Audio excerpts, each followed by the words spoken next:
happen to be watching this, I hope that you're having one of those incredible Fridays where you just wake up just full of hope and expectation of something wonderful that's going to happen in your life and something amazing you're going to do for someone else.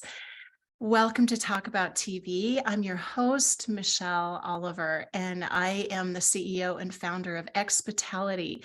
Expitality exists because we help people build exceptional experiential outdoor hospitality businesses. And we do that because hospitality can transform the world, and it does. And I want to talk a little bit about that today. So I come to you at 9-ish Mountain Time every Friday morning just to share some things that I learned throughout the week from working with clients and just in my own life around experiential outdoor hospitality. So this topic of hospitality, and when I say that we help people build exceptional experiential outdoor hospitality businesses, and that hospitality literally transforms the world, it especially has the power to do that when nature is involved, like the natural world. And we all know why, the power of nature. So I'm not going to talk about that, but I do want to share, how do you make sure that your staff and your employees, your team, whatever you want to call them, are able to embody the type of hospitality practices that truly transform your guests, one guest at a time, one moment at a time, one interaction at a time? And I think this is the thing in life that I am really the most passionate about. And I want to share a couple of experiences that I've had over the course of the last couple of weeks. I experience this all the time, most of the places I go, and it's such a powerful thing. So what came to me, first thing that came to me when I was thinking about this morning, a couple of weeks ago, it was about a week ago, actually, I needed to not be at home because I'm in the throes of moving and I had guests and stuff, and I needed to work from different coffee shops pretty much for the whole day. So I was in Old Town, Fort Collins, and the battery on my phone was basically about to die. And I had a call that was coming up in a few minutes. And I also needed to plug in my laptop because I'd been working all morning. And I needed a place that was pretty quiet, but I hadn't eaten since I don't know, the day before breakfast. So I wanted to get actually food and not just coffee. So I walk into this place called the Urban Egg, downtown Old Town, Fort Collins. And I said to the hostess, it was a little, I don't even know what time it was, early afternoon, maybe 1-ish, 2-ish, something like that. So I said to the hostess, and I was on a call at the time when I walked in.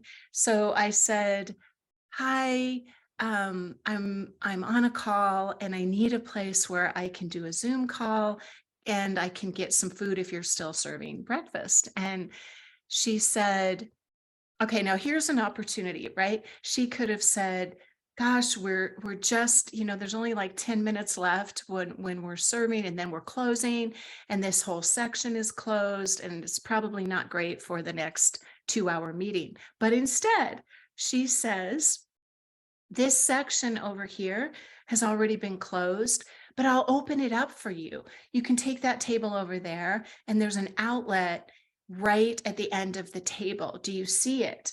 And I was like, "Thank you. That's so nice." Okay, then I realize I don't have my phone charger.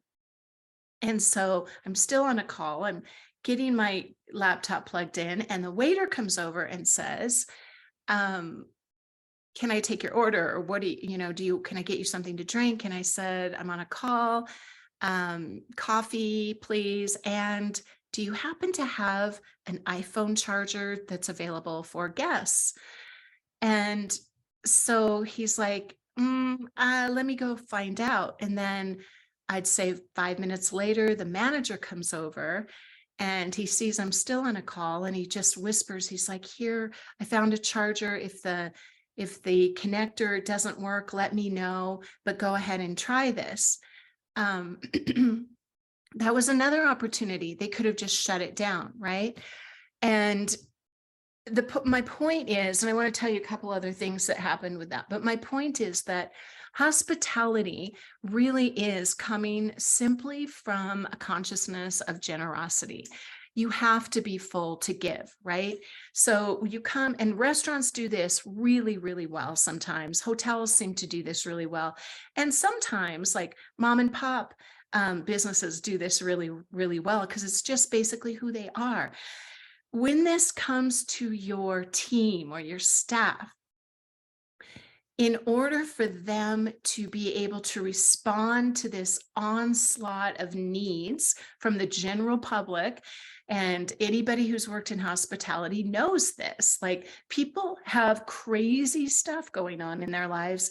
If you've been on planet Earth for any amount of time at all, you may have experienced some of that crazy stuff. But we've all got this crazy stuff going on in our lives. You have no idea what they're showing up in front of you as or needing. But if you can come, so the question is, how do I instill in my team that innate sense of generosity that's really legit, that's truly authentic, so that they show up in ways that make this kind of difference that these people were making in my life? Now I'm going to loop back and come back. So the next thing that happened for me at the Urban Egg was I had my call. They brought me my special order, which of course I never can order off the menu. So I had a special order. No problem.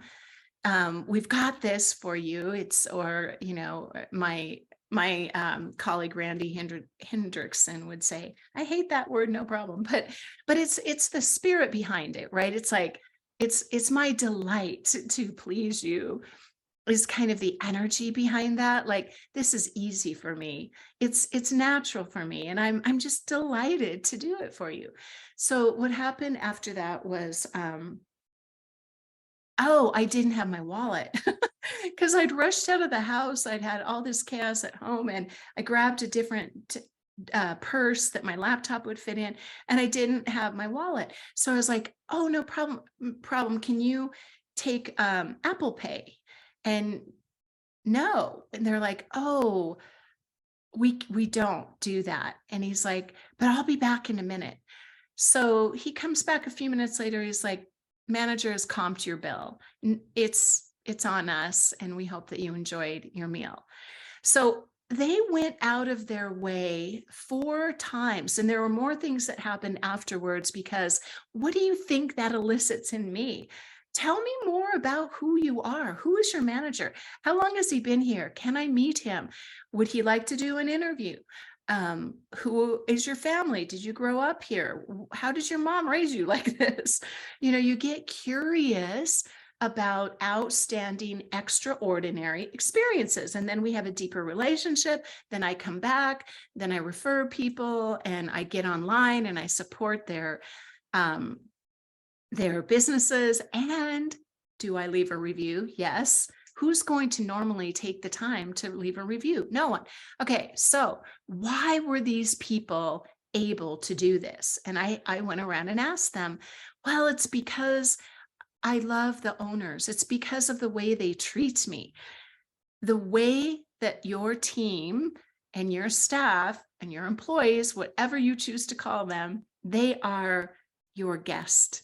Every time they come, you would not have a business without these people.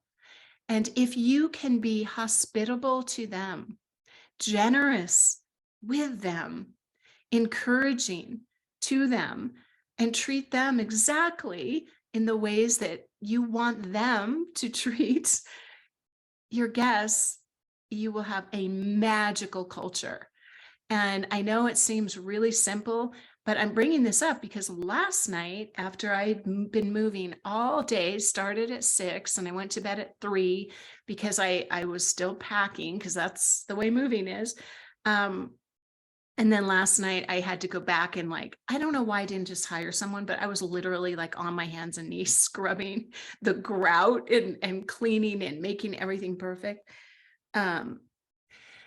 So I get here, I'm coming here really, really late and I'm like, gosh, I didn't eat all day and I'm going to stop and grab something to eat. And when I went in that place, first of all, I stood there like I was invisible. No one saw me. Right. And I'm like, well, I know I look pretty crappy, but everyone's ignoring me. So I had to initiate contact. There's like one strike.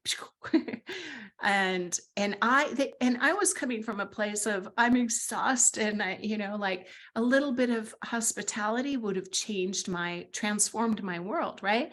But then I ordered food and then they gave me the wrong order. Did they correct it? Did they do anything? Oh, sorry. Like, let me see if I can fix that. But they didn't. Every problem is an opportunity. And if you work in hospitality, you know that, but not always does the team know how to express that. So, and then I noticed like the people, I was like, got curious. So I'm looking at how the employees are interacting. The back of the house was a mess. The floor was dirty. The trash was overflowing. There was like food sitting out in ways that if I owned that place, I would be, that's not how it's going to be here.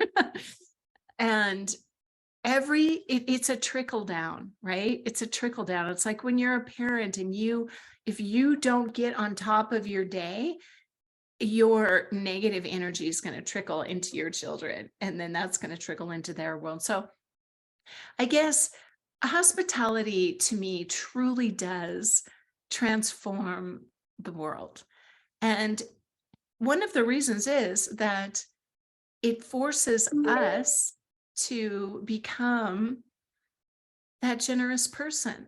In order to be a generous person, you have to take care of yourself, fill yourself up, and be an overflowing cup to your employees, your team, your staff, your co-workers. And that is really not always easy because of the personality conflicts and stuff like that. So I may talk about that next week. And I have some kind of interesting things that I was looking into this week around this actually that I'm excited to implement. So listen, I hope that this weekend is absolutely just delightful for you. I hope that your cup is full and that you are able to overflow. And sometimes giving from an empty cup is exactly the key to helping other people do that and give back. It's kind of like we just have to, what do they call it? Prime the pump. And if there's anything here that delighted you or inspired you to go out and give to your team, then please subscribe to my channel. I do really want to grow this because we will be turning you're going to watch. If you subscribe, you'll see we're going to do some pretty exciting things just to serve others. And I have to get on a Zoom call. I mean, I have the opportunity now to get on yet another Zoom call. So have a beautiful, delightful weekend, everyone. Do something for someone that lifts them up. It'll lift you up too. Ciao.